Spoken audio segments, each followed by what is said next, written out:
Question number 11, which of the following events does not occur in rough endoplasmic reticulum? कौन सी events नहीं होंगे rough endoplasmic reticulum में? यानी अगर हम बात करें रफ एंडोप्लाज्मिक रेटिक्यूलम की, तो रफ एंडोप्लाज्मिक रेटिक्यूलम को रफ बोला ही इसलिए था क्योंकि उसमें प्रेजेंट थे क्या, राइबोसोम्स। तो उसमें राइबोसोम्स प्रेजेंट। अब ये जो राइबोसोम्स प्रेजेंट है ये क्या फंक्शन परफॉर्म करेंगे? प्रोटीन से रिलेटेड जितने भी फंक्शन है वो यहाँ पर परफॉर्म किए जाएंगे। Protein synthesis and secretion, protein modification, protein modifications भी यहाँ पर होंगे जैसे कि गोल्जी में होते हैं, एक्सेट्रा।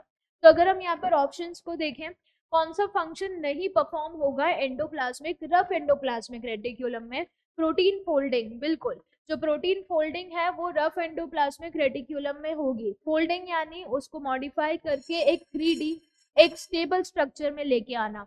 तो 3D स्टेबल स्ट्रक्चर में यानी फोल्डिंग करवाना वो रफ एंडोप्लाज्मिक रेटिक्यूलम में होगी।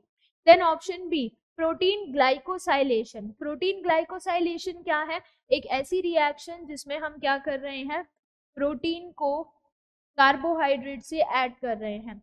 तो glycosylation reaction is specifically protein glycosylation. तो जो प्रोटीन ग्लाइकोसाइलेशन है उसमें प्रोटीन को ऐड किया जा रहा है, बॉन्ड किया जा रहा है, प्रोटीन इज मॉडिफाइड विथ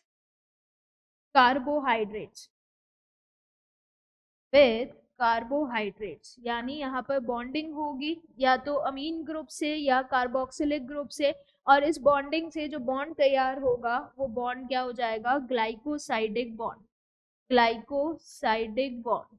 तो ये जो ग्लाइकोसाइडिक बॉन्ड फॉर्म होगा दिस इज ग्लाइकोसिलेशन। और प्रोटीन के साथ हम कार्बोहाइड्रेट्स ज्वाइन कर रहे हैं, ग्लाइकोसिडिक बॉन्ड तैयार कर रहे हैं, so this is glycosidation of proteins.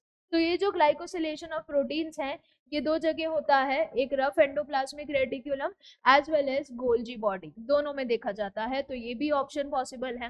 Cleavage of signal peptides. Signal peptides basically protein के पार्ट ही हैं और इन प्रोटीन के पार्ट्स का जो क्लीवेज है यानी जो ब्रेकडाउन है ये ब्रेकडाउन भी किसमें होगा, रफ एंडोप्लाज्मिक रेटिक्यूलम में ही होगा।